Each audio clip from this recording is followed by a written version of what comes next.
Bismillahirrahmanirrahim. Assalamualaikum warahmatullahi wabarakatuh. Hari ini kita akan bikin video lagi. Ini saya sedang dalam perjalanan pulang dari kampus Timik Taskia. Dan pada video kali ini kita akan membahas salah satu komentar di video saya yang kemarin. Jadi ada satu komentar yang menarik yang bilangnya lulusan jurusan IT kok nggak bisa coding gitu ya, atau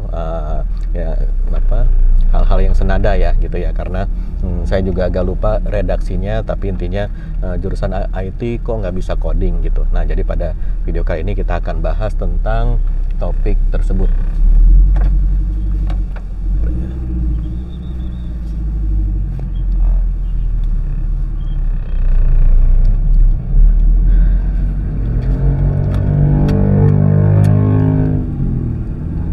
Ya, baik.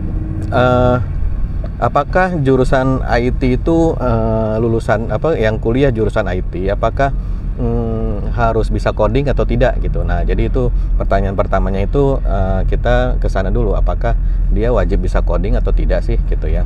Nah, kemudian nanti kita akan bahas di yang kedua itu apakah orang IT itu pada waktu dia sudah berada di industri, waktu dia udah kerja jadi profesional, apakah dia pasti coding atau tidak gitu ya. Nah, jadi kita akan bahas dari dua sudut pandang tersebut ya. Nah, yang pertama kita akan bahas dulu tentang sebentar, kita kasih lewat dulu. Jadi yang pertama kita akan bahas dulu apakah lulusan setelah dia lulus kuliah, apakah si anak IT ini apakah dia harus bisa coding atau enggak gitu ya. Nah, sebenarnya kita harus lebih spesifik dalam hal ini karena ya seperti biasa ya, orang IT itu bagi yang bukan orang IT itu dianggap sebagai seorang yang serba bisa tentang dan serba tahu tentang apapun yang dicolok ke listrik gitu ya. Jadi tidak jarang kita temui meme di internet yang ya intinya kalau printer rusak cari orang IT, kemudian kalau proyektor enggak nyambung cari orang IT gitu ya. Sampai misalnya akun Facebook atau akun email kena hack atau mungkin lupa password, cari orang IT gitu ya. Jadi memang terminologi orang IT ini memang di masyarakat umum itu ya kesannya segala sesuatu yang berhubungan dengan elektronik yaitu orang IT harus menguasai gitu ya. Padahal kan ya tidak secanggih itu juga kita di orang IT gitu ya. Nah, seperti itu. Nah, sekarang kita balik lagi ke masalah kuliahan ya. Sebenarnya yang lebih lengkap itu artikelnya ada di websitenya Mas Romi Satriawahono. Nah, itu di situ beliau menjelaskan tentang pemilihan jurusan dalam kalau kita mau kuliah IT ya. Nah, jadi kalau yang saya sarikan dari situ, kurikulum di Indonesia itu mengacu kepada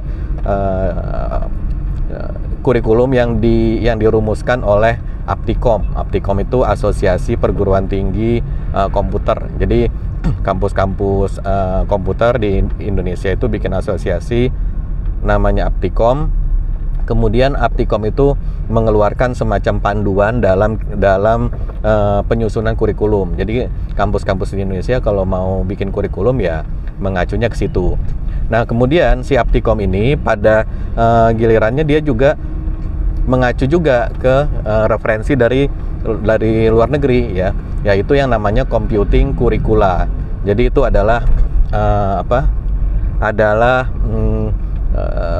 panduan atau pedoman yang dibuat oleh beberapa asosiasi profesi di Amerika Serikat sana ya. Saya nggak ingat detailnya, tapi yang jelas ada asosiasi insinyur komputer, ada insinyur elektrik dan sebagainya gitu ya. Jadi elektronika gitu. Nah, jadi asosiasi-asosiasi itu merumuskan suatu panduan untuk mendesain kurikulum namanya computing curricula gitu ya. Jadi nanti detailnya bisa dilihat di blognya Pak Romi ya. Nah, kemudian dari situ di Indonesia itu ada tiga kategori utama jurusan IT. Yang pertama itu teknik komputer, ya. Yang kedua itu adalah informatika. Kemudian yang ketiga sistem informasi. Namanya bisa beda-beda ya. Jadi ada yang bilang ilmu komputer, ada yang bilang teknik komputer, ada yang bilang manajemen, yang bilang sistem informasi gitu ya. Ada yang bilang lagi manajemen informatika. Nah, namanya bisa beda-beda, tapi yang jelas secara umum ada 3 kategori itu. Yang pertama adalah teknik komputer. Nah, teknik komputer ini biasanya berkaitan dengan hardware dan software gitu. Jadi yang bikin device gitu ya, bikin robot, kemudian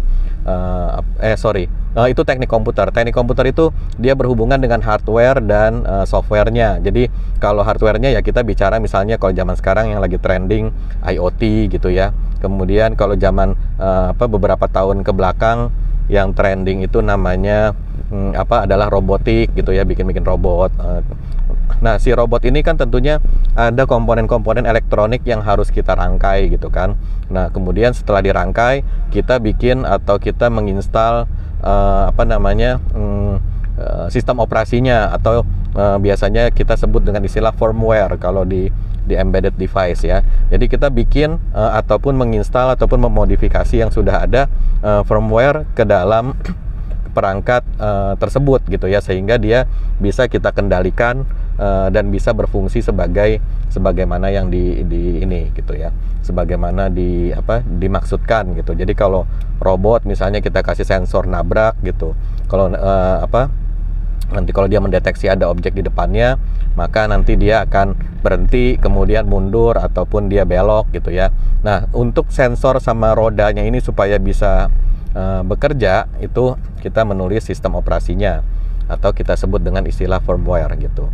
Nah, ini biasanya ini adalah yang dipelajari di teknik komputer gitu ya. Nah, kemudian ada yang namanya manajemen informatika ya, atau information technology atau apa gitu ya. Pokoknya informatika lah. Nah, informatika ini biasanya dia beratnya di software. Jadi bikin software, bikin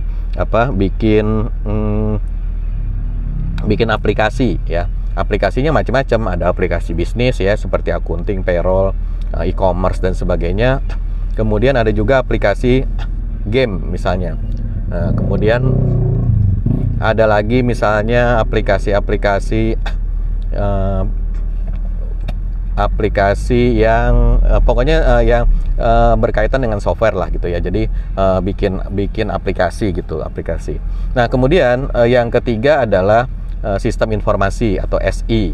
Nah, sistem informasi ini lebih ke desain sistemnya. Jadi dia titik beratnya ke proses bisnis ya. Misalnya kita lihat ada warung pecel lele atau mungkin ada restoran ataupun ada counter handphone. Nah, kemudian kita analisa proses bisnisnya, kemudian dari proses bisnis tersebut kita desain ininya, ini kira-kira bisa diotomasi seperti apa gitu ya, bisa dikomputerisasi seperti apa. Nah, nanti datanya apa saja yang dimasukkan, kemudian nanti perhitungan bisnisnya itu apa saja dan kemudian nanti report-report yang dihasilkan itu apa gitu. Nah, jadi dia lebih ke perancangan aplikasi gitu. Perancangan aplikasi mulai dari UI-nya, kemudian kemudian UX-nya, kemudian nanti reportnya seperti apa, kemudian flow-nya atau aliran proses bisnisnya seperti apa. Nah, itu merupakan hal-hal yang dipelajari di sistem informasi. Nah, jadi di antara ketiga ini tentunya mudah-mudahan teman-teman bisa mendapatkan gambaran sebetulnya ada apa saja di jurusan IT gitu ya. Walaupun nanti pada prakteknya namanya beda-beda ya. Ada yang bilang ilmu komputer, ada yang bilang teknik komputer dan jaringan, ada yang bilang lagi manajemen informatika, ada yang bilang teknik informatika. Nah, itu itu istilah macam-macam, tapi intinya mengacu ke 3 kategori besar tersebut gitu ya. Dan pada prakteknya juga di kampus-kampus itu kadang-kadang juga dia tidak murni ya, artinya sistem informasi tidak murni hanya menganalisa proses bisnis, kadang-kadang dia juga ada materi codingnya juga gitu. Dan yang teknik komputer itu tidak melulu dia membahas hardware gitu, kadang-kadang juga ya isinya lebih berat ke pemrograman gitu. Nah itu juga ya bisa aja. Jadi nanti tergantung masing-masing kampus dia bagaimana dalam meramu atau meracik menu yang akan ditawarkan kepada mahasiswa gitu ya. Nah jadi dari sisi jurusan atau program studi ya, dari 3 itu sistem informasi ini dia tidak berat di coding gitu. Jadi dia lebih ke project management, kemudian analisa proses bisnis, kemudian desain aliran informasinya, desain tampilan, desain UI UX gitu ya. Jadi dia lebih ke istilahnya kalau di zaman sekarang itu mungkin lebih ke product owner gitu.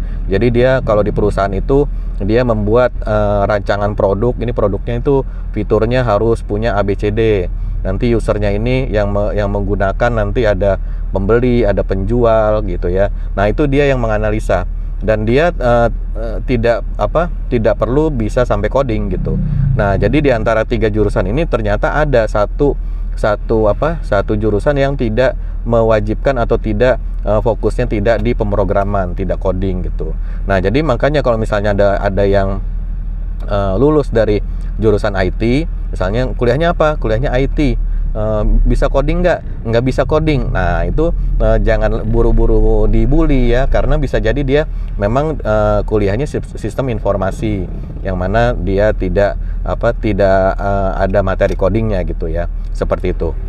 Nah kemudian berarti ya secara pelajaran aja dia tidak belajar nih ya, bukan berarti dia sama sekali tidak bisa coding ya, artinya pasti ada salah satu mata kuliahnya yang mengajarkan tentang algoritma gitu ya, kemudian seperti control loop, kayak looping, kemudian if else, itu dia pasti belajar gitu. Tapi ya tidak sampai ke membuat aplikasi berskala besar gitu codingnya itu ya. Jadi dia tidak seteknis itu. Tapi dia juga sebetulnya diharapkan juga untuk memahami hal-hal teknis ya. Jadi gimana dia bisa mendesain aplikasi kalau dia nggak tahu bedanya antara tipe data numerik dan tipe data alfanumerik gitu ya. Dia juga harus paham apa itu boolean, apa itu integer gitu ya. Nah jadi hal-hal seperti itu ya dia punya pengetahuannya, tapi kalau diharapkan bisa coding yang sampai jelimet gitu ya tidak juga gitu ya, karena memang fokusnya bukan di situ. Nah jadi itu dari sisi pelajaran di kampusnya sendiri. Jadi memang tidak semua jurusan IT itu dia menitik beratkan atau memfokuskan atau mendalami urusan coding atau pemrograman gitu ya. Oh iya, satu lagi juga di sistem informasi itu juga belajar tentang project management ya. Kalau project management itu kan pada intinya dia harus tahu proses kita membuat software dari mulai awal, dari mulai membuat penawaran sampai kemudian analisa requirement-nya seperti apa, kemudian nanti setelah dianalisa kita buat ininya, desain aplikasinya, kemudian implementasi, coding, testing, sampai akhirnya si aplikasi tersebut bisa diserah terimakan kepada yang beli ataupun yang akan menggunakan gitu kan. Nah jadi dia harus tahu paham siklusnya dari awal sampai akhir supaya dia bisa membuat perencanaan project yang baik dan juga bisa mengelola si project ini dari awal sampai terakhir, sampai aplikasinya sukses digunakan gitu ya. Jadi project management juga termasuk bagian dari pelajaran sistem informasi gitu. Nah jadi di kampusnya sendiri, tadi kita balik lagi ke masalah kurikulum. Di kampusnya sendiri memang tidak mengharuskan dia bisa coding. Nah sekarang bagaimana dengan di industri ya? Apakah semua jurusan IT itu pada akhirnya akan menjadi programmer ya. Kan kalau coding itu berarti kan dia jadi programmer kan, atau software developer atau software engineer ya, istilah bisa macam-macam. Tapi intinya tukang coding lah gitu ya. Apakah di industri dia pasti akan jadi tukang coding? Ya enggak juga gitu, karena belum tentu juga, karena role atau job desk di dalam kita membuat software itu macam-macam ya. Jadi tidak cuma programmer, ada juga yang namanya business analyst. Business analyst itu ya dia memetakan proses bisnisnya seperti apa sehingga nanti si programmer bisa mengkonversi proses bisnis tersebut menjadi aplikasi gitu ya. Kemudian ada juga role yang namanya software tester. Jadi setelah aplikasinya ini selesai dibikin, nah itu sebelum kita launching biasanya akan dites dulu sama software tester. Nah software tester ini tugasnya dia nanti mulai dari membuat tes skenario. Jadi gimana nih kita mau ngetes aplikasi? Oh kita buka screen yang ini, kemudian kita inputkan ini, kemudian kita klik, harusnya sukses. Kemudian kita buka screen ini, kemudian kita inputkan yang ini, kita pilih opsi yang ini, ketika diklik harusnya dia error karena inputnya tidak valid gitu ya, pesan errornya harusnya ini. Nah untuk membuat tes skenario itu tugasnya si software tester. Kemudian dia juga harus menjalankan tesnya, dan kemudian kalau tidak sesuai maka dia membuat reportnya. Nah itu juga dia terlibat dalam proses pengembangan software, pembuatan aplikasi ya, walaupun dia bukan programmer gitu. Nah kemudian juga ada software arsitek ya. Software arsitek memang dia awalnya berawal dari junior programmer ya, tapi ya setelah dia mencapai posisi tertentu maka dia sudah jarang lagi coding ya. Paling dia coding hanya bikin prototype, atau mungkin dia bikin POC, proof of concept, mencoba teknologi stack yang baru gitu ya, tapi sudah tidak terlalu intensif gitu. Nah kemudian nanti ada juga si project manager ya, yang koordinasi atau negosiasi masalah schedule, masalah budget dengan kliennya gitu. Atau mungkin ada juga yang namanya product owner ya. Product owner ya, dia mendefinisikan, oh ini kita akan bikin aplikasi ini, aplikasinya akan kita bikin dalam sekian, misalnya 4 tahap gitu ya, 1 tahap 6 bulan gitu. Kemudian sehingga si aplikasi ini total akan selesai dalam waktu 2 tahun gitu. Nah jadi untuk mendefinisikan roadmap ini yaitu namanya adalah si product owner, dan dia nggak coding, dia kerjanya hanya menentukan daftar fitur, kemudian yang mana duluan, kemudian mungkin juga dia menjelaskan ini proses bisnisnya seperti apa gitu ya. Nah jadi seperti itu, dia tidak coding gitu. Nah kemudian juga ada juga role-role yang teknis tapi dia tidak coding juga, seperti misalnya orang-orang infra atau orang-orang operation gitu. Orang operation ini dia dia biasanya paham jaringan, ngerti urusan server gitu ya, bisa mendeploy aplikasi tapi bikinnya nggak bisa. Nah ini juga orang IT juga gitu kan, tapi dia spesialisasinya lebih ke masalah jaringan gitu. Kemudian ada juga orang IT security gitu. Nah IT security ini juga macam-macam, tidak semuanya teknis ya. Ada IT security yang dia tugasnya misalnya mendesain dan mengimplementasikan jaringan jaringan yang aman gitu. Jadi dia mendesain jaringannya, topologinya seperti apa, kemudian subnetnya pengaturannya gimana gitu kan supaya secure. Nah kemudian nanti dia juga melakukan misalnya security testing, misalnya pen test gitu ya. Nah itu yang teknis ya. Tapi ada juga yang non teknis yang tidak berkaitan dengan urusan jaringan. Apa itu? Yaitu adalah orang-orang yang biasanya di compliance atau governance, biasanya bilangnya seperti itu. Nah dia biasanya ini orang-orang ini ada di perusahaan yang dia pengen mendapatkan sertifikasi, contohnya misalnya PCI DSS gitu ya. Itu sertifikasi yang kita harus ambil kalau kita mau menjadi payment gateway gitu. Jadi aplikasi kita kemudian prosedur kerja kita, kemudian lokasi data centernya, lokasi servernya. Nah, itu nanti akan diaudit oleh si badan sertifikasinya supaya kita bisa mendapatkan PCI DSS gitu ya. Nah, PCI DSS ini nanti isinya bukan cuma technical aja, tapi juga ada SOP. Jadi kita harus bikin SOP yang nantinya SOP tersebut menjamin bahwa aplikasi dan datanya user itu dikelola secara aman gitu ya. Mulai dari codingnya, mulai dari skema database-nya, kemudian cara instalasi servernya, akses terhadap akses fisik, siapa aja yang boleh masuk ke ruang server gitu ya. Nah, itu semuanya harus ada dokumen-dokumennya, harus ada SOP-nya, formulir request access dan sebagainya dan lain-lain gitu. Nah, ini yang menyiapkan yaitu orang IT governance atau security governance ya.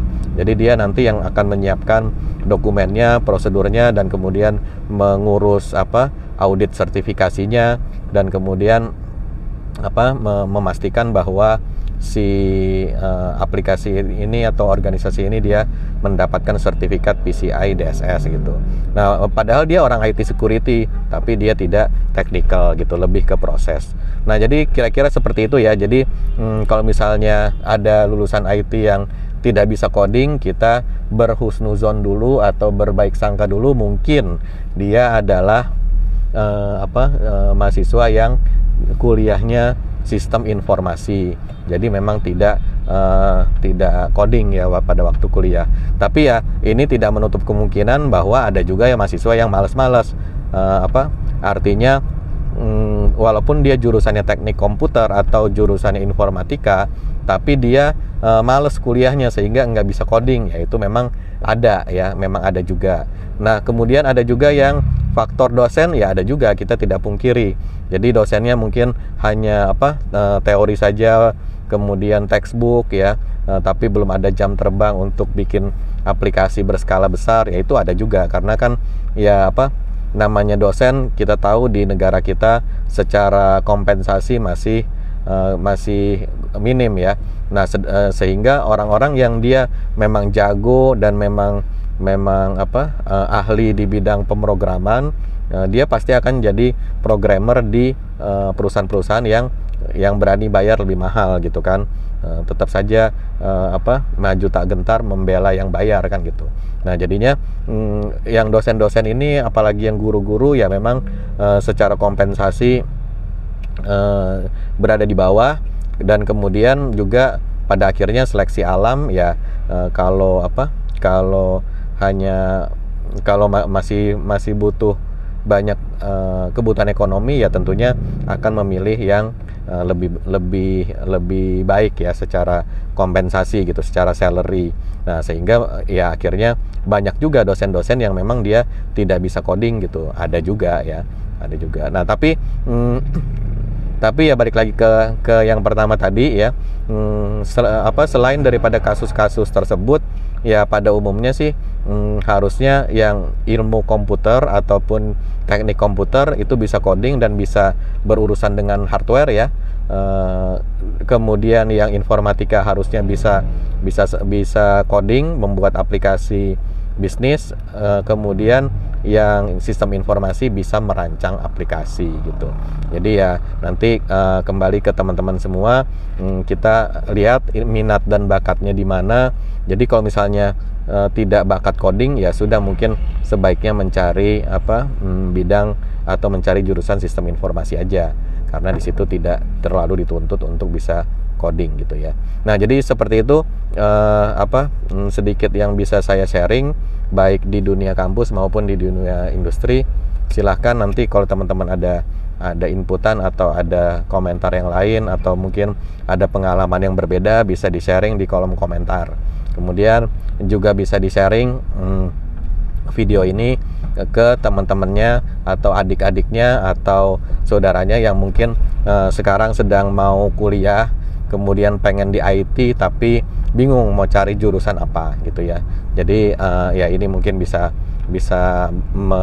memberikan sedikit informasi sebagai bahan untuk pengambilan keputusan. Terima kasih sudah menonton. Jangan lupa klik like dan subscribe. Sampai ketemu lagi di video selanjutnya. Assalamualaikum warahmatullahi wabarakatuh.